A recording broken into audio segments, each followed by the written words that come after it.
अस्सलामु अलैकुम वरहमतुल्लाहि वबरकातुहू। नाजरीन, मैं हूँ आपका मेज़बान मोहम्मद शाहिद रहमानी।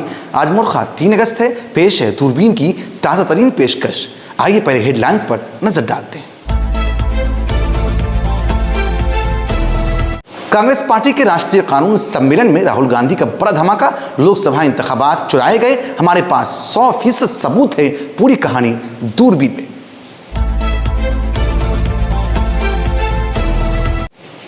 आंध्र प्रदेश हुकूमत का सख्त कदम, स्कूलों में सियासत पर मुकम्मल पाबंदी, पोस्टर लगाना भी ममनू। मुकम्मल तफसील जानिए दूरबीन में।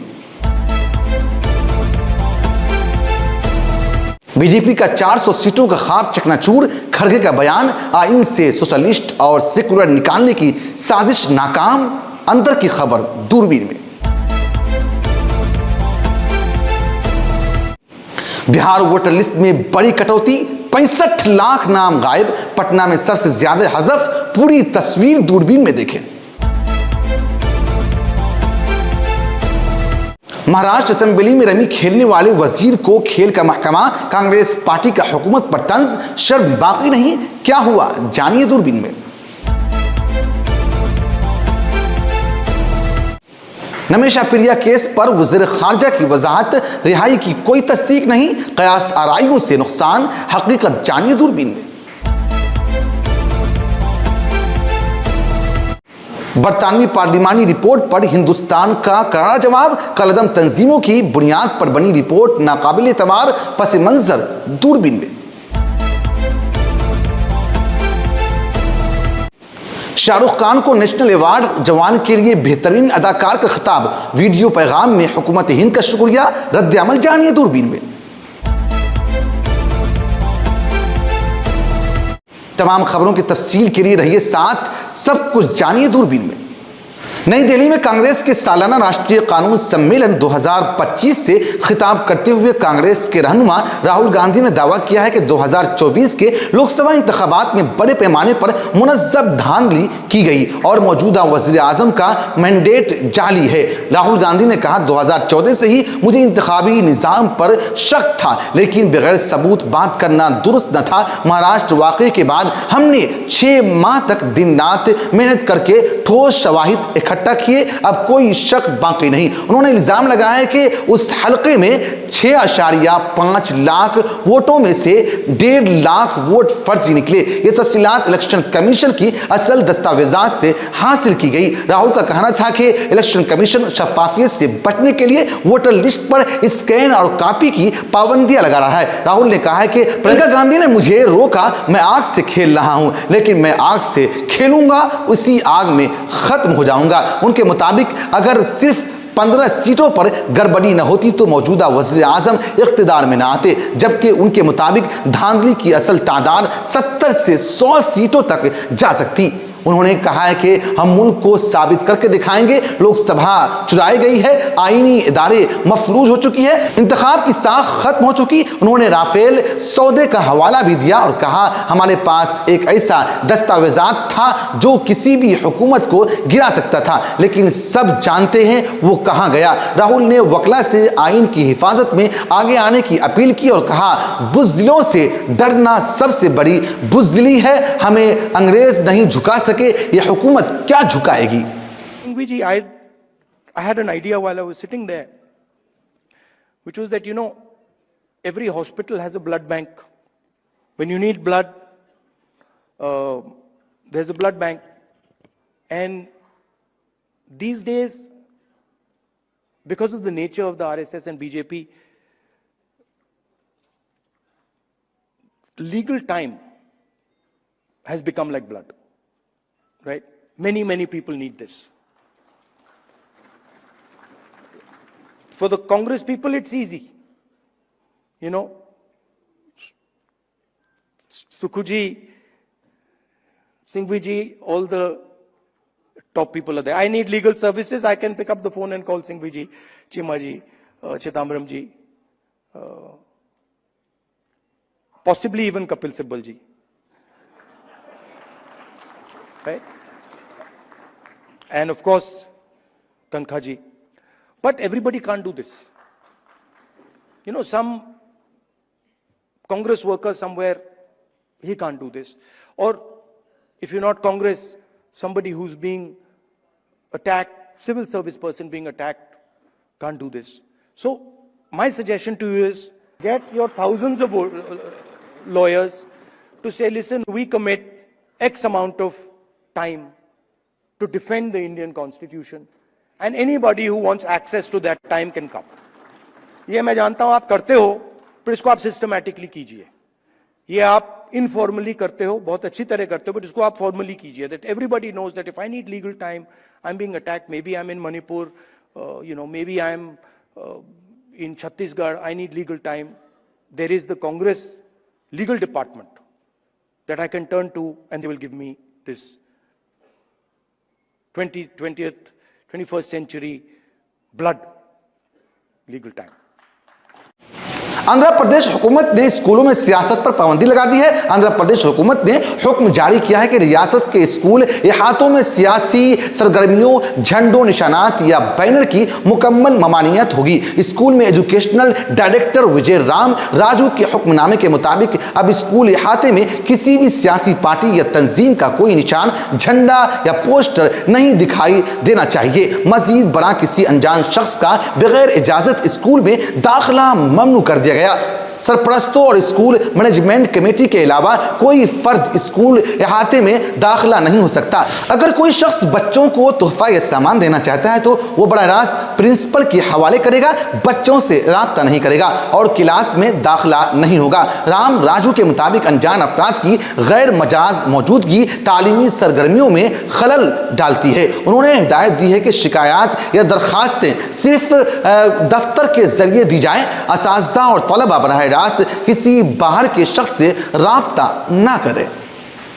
कांग्रेस सदर मल्लिकार्जुन खड़गे ने राष्ट्रीय कानून सम्मेलन में बीजेपी पर शदीद हमला करते हुए कहा, अगर उन्हें 2024 में 400 सीटें मिलती तो वह आइन की तमहीज से सोशलिस्ट और सेकुलर जैसे अल्फाज निकाल चुके होते. उन्होंने कहा कि आज मुल्क में नजरियाती जंग है. कांग्रेस आइन की हिफाजत कर रही है, बीजेपी और आरएसएस उसे कमजोर करना चाहते हैं. खड़गे ने कहा है कि बीजेपी खुद अपनी पार्टी आइन में ही अल्फाज रखे हुए हैं, मगर अवाम के पास जो ताकत है वो अल्फाज को आइन से नहीं निकाल सकते. उन्होंने वज़ीर आज़म मोदी को भी निशाना बनाया और कहा कि वो पार्लियामान में आने से घबराते हैं, पर्दे के पीछे रहते हैं, छुपे रहते हैं. खड़गे ने इलेक्शन कमीशन, मीडिया, अदलिया और तालीमी इदारों को कमजोर करने का इल्जाम भी लगाया. उन्होंने कहा है कि जमहूरियत को आमरीयत में बदला जा रहा है. आरटीआई कारकुनानों का कत्ल हो रहा है, अपोजिशन रहनुमाओं को मुअत्तल और गिरफ्तार किया जा रहा है. आखिर में उन्होंने कहा है कि नरेंद्र मोदी एक डरपोक वज़ीर आज़म है. अगर हम सब मेहनत से एक हो जाएं तो वो भाग खड़े होंगे. आपने गौर किया होगा कि संसद में विपक्षी सांसदों को बोलने नहीं दिया जाता.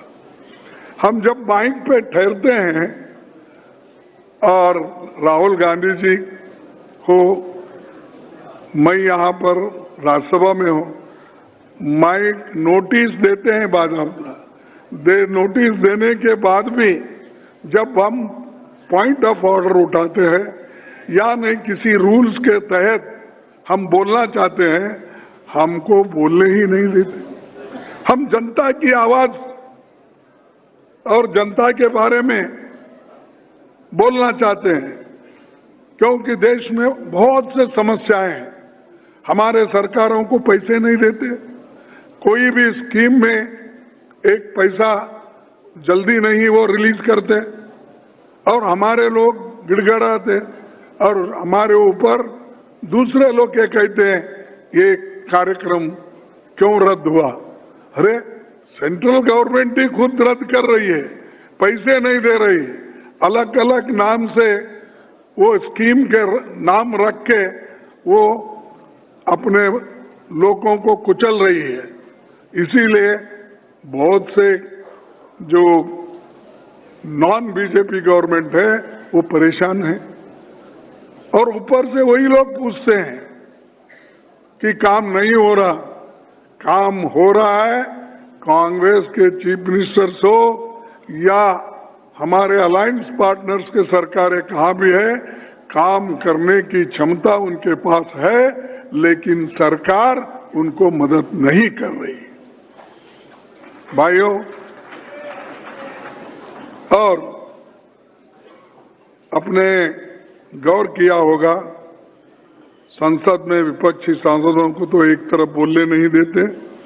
सरकार राज्यसभा में उपराष्ट्रपति के माध्यम से पहले के, अभी ये भी जरा इनको देखना पड़ता, लेकिन परखना पड़ेगा कब क्या होगा, अभी तो मुझे कुछ मालूम नहीं हमारे पास। तो लोकसभा में तो कंटिन्यू है।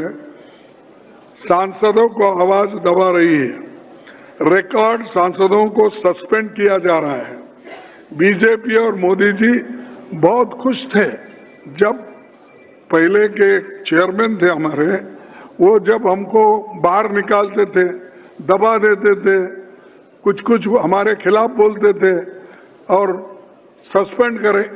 एक तो हमारे महिला एमपी को 7 महीने सस्पेंड किया, मिसेस पाटिल को 7 महीने, एक नहीं 2। ये इनकी डेमोक्रेसी है। और ये सब कौन किया? ये चेयरमैन नहीं किया।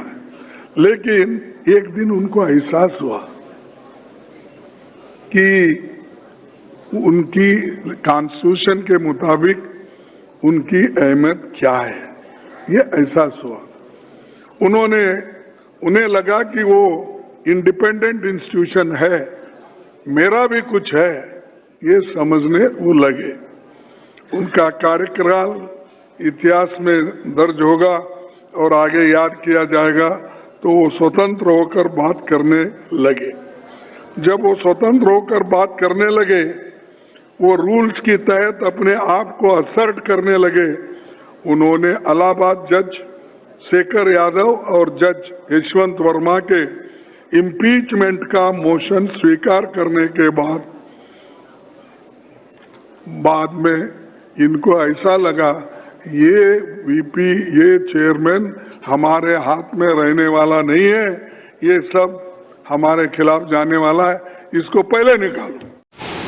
बिहार में वोटर लिस्ट की खुसूसी नजरसानी के बाद जारी ड्राफ्ट वोटर लिस्ट में सबसे ज्यादा वोटरों के नाम पटना जिला से हज़फ किए गए। इलेक्शन कमीशन के मुताबिक पटना में तकरीबन 3.95 लाख वोटरों के फॉर्म शामिल न हो सके। रियासत भर में 65 लाख वोटरों के नाम फहरिस्त से हटा दिए गए, जिसके बाद बिहार के रजिस्टर्ड वोटरों की तादाद 7.90 करोड़ से घटकर 7.24 करोड़ हो गई। आदादोशुमार के मुताबिक 22,34,000 वोटर इंतकाल कर चुके, 36,28,000 या तो रियासत छोड़ चुके या पता दुरुस्त ना पाया गया, जबकि 7 लाख वोटर दोहरा इंदराज कर रखे थे। अपोजिशन जमातों ने इल्जाम लगाया है कि एक कटौती बरसरे इख्तिदार इत्तेहाद को फायदा पहुंचाने की कोशिश है। सुप्रीम कोर्ट ने मामले में शमूलियत पर जोर दिया है, न कि बड़े पैमाने पर इखराज पर। महाराष्ट्र असेंबली में इजलास के दौरान मोबाइल पर रमी खेलते पकड़े गए वजीर माइक राव कोकाते को रियासती हुकूमत ने खेल और नौजवानों की फलाह का महकमा सौंप दिया। अपोजिशन इसे हुकूमत की बेशर्मी और अखलाकी दिवालियापन करार दिया। कांग्रेस रहनुमा हर्षवर्धन ने तंज किया है कि शायद अब वो रमी को ओलंपिक खेलों में शामिल करेंगे। कोकाते एनसीपी अजीत पवार ग्रुप से ताल्लुक रखते हैं और किसानों के महकमे के वजीर भी हैं। वीडियो वायरल होने के बाद जो हुकूमत ने उसके खिलाफ कोई कार्रवाई नहीं की। वजारत खारजा ने यमन में सजाए मौत का सामना करने वाली नर्स नमीशा पिरिया की रिहाइश से मुतालिक खबरों को बेबुनियाद करार दिया। वजारत के तर्जमान ने कहा है कि नमीशा पिरिया के केस पर गैर मुसद्दिका कयास आराइयां न की जाए, क्योंकि ये निहायत हसास और कानूनी पेचीदगियों वाला मामला है। हुकूमत तमाम महकमा सिफारती और कानूनी रास्ता आजमा रही है, ताहम फिलहाल कोई हतमी पेशरफ्त नहीं हुई। नमीशा पिरिया को 2017 में यमन में कत्ल के इल्जाम में गिरफ्तार किया गया था और अदालत ने सजाए मौत सुनाई थी। भारतीय वज़ीर खारजा ने बरतानिया की पार्लिमानी कमेटी की रिपोर्ट को यकसर मुस्तरद कर दिया, जिसमें भारत पर बरतानिया में ट्रांसनेशनल रिपीटेशन यानी बैन अक़वामी खबर का इल्ज़ाम लगाया है। वज़ारत खारजा के तर्जमान ने कहा है कि रिपोर्ट की बुनियाद मशकूक ज़राए और कलअदम तंजीमों से जुड़ी हुई है, इसलिए इसकी साख खुद मुश्तबा है। मुश्तरका पार्लिमानी कमेटी ने अपनी रिपोर्ट में भारत समेत कई ममालिक पर बरतानिया में लोगों को दबाने का इल्ज़ाम आयद किया। 71वीं नेशनल फिल्म अवार्ड्स 2023 में शाहरुख खान को फिल्म नौजवान और विक्रांत मेसी को 12वीं फिल्म में बेहतरीन अदाकारी पर एजाज दिया गया। शाहरुख खान ने सोशल मीडिया पर वीडियो जारी करके हुकूमत जोड़ी और मद्दाहों का शुक्रिया अदा किया। Namaskar and adab. Needless to say, I am overwhelmed with gratitude, pride and humility. To be honored with the National Award is a moment that I will cherish for a lifetime. Thank you so much to the jury, the chairman and to the INB ministry and to everyone who thought I was worthy of this honor. I want to thank all my directors and writers, especially for the year 2023. So thank you Raju sir, thank you Sid, and especially thanks to Atlee sir and his team for giving me the opportunity in Jawan and trusting me to deliver and be worthy of this award. Atlee sir, this is like you say, mass. I want to thank my team and management which works tirelessly with me. They bear with me my eccentricities and impatience and give me their full attention and make me look much better than I am, like even now in this video. This award without the perseverance and love would not be possible at all. Thank you so much for everything you do. My wife and kids who over the last few years give me so much more love and care as if I am the kid in the house and want only the best for me. They know my obsession with cinema takes me away from them, but they all bear it with a smile and allow me the time. So thank you very much for that. A national award is not just about achievement. It's a reminder that what I do matters. It tells me to keep going, keep working hard, keep creating, and keep serving cinema. In a world full of noise, to be heard, truly heard, is a blessing. And I promise to use this recognition not as a finish line, but as fuel to continue striving, learning, and giving back. ये award मेरे लिए एक reminder है कि acting सिर्फ काम नहीं है, एक जिम्मेदारी है। स्क्रीन पर सच दिखाने की जिम्मेदारी। और सबके प्यार का मैं बहुत बहुत आभारी हूँ और भारत सरकार का इस सम्मान के लिए बहुत बहुत शुक्रिया। And then lastly to my fans, thank you for all the cheers and all the tears, and really thank you for pausing your scrolling while watching my work. This award is for you, as each award is. And yeah, I would love to spread my arms for you and share my love, but I'm a bit indisposed. But don't worry, just keep the popcorn ready. I'll be back in theaters and soon on the screen. So till then, just with one hand. Ready. उन्होंने कहा है कि ये award याद दहानी है कि अदाकारी सिर्फ पेशा नहीं बल्कि एक जिम्मेदारी है। शाहरुख खान इस वक्त अपनी फिल्म किंग की शूटिंग के दौरान जख्मी होने के बाद अमेरिका में ज़ेरे इलाज है और जल्द दोबारा शूटिंग शुरू करेंगे। नाज़रीन, आज के दूरबीन न्यूज़ बुलेटिन का इख्तिताम यहीं करते हैं। अब अपना ज़रूर ख्याल रखिए। मुझे दीजिए इजाज़त। शुक्रिया।